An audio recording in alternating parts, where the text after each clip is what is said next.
ஒரு நிமிடம் ஒரு மருத்துவம். வயிறு உப்புசம், வாதம் உடல்ல அதிகமாயிடுச்சுங்க, மூட்டு வலியும் இருக்கு.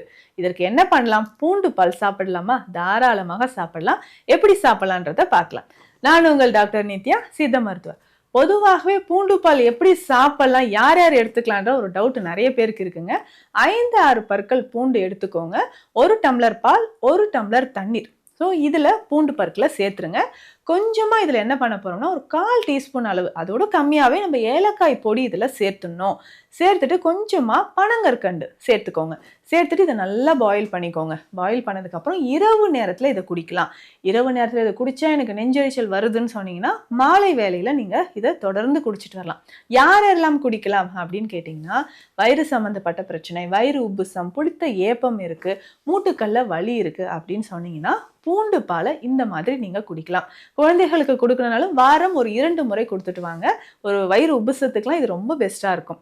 இந்த மாதிரி பயனுள்ள மருத்துவ தகவல்களுக்கு நம்ம பேஜை ஃபாலோ பண்ணுங்க. நன்றி.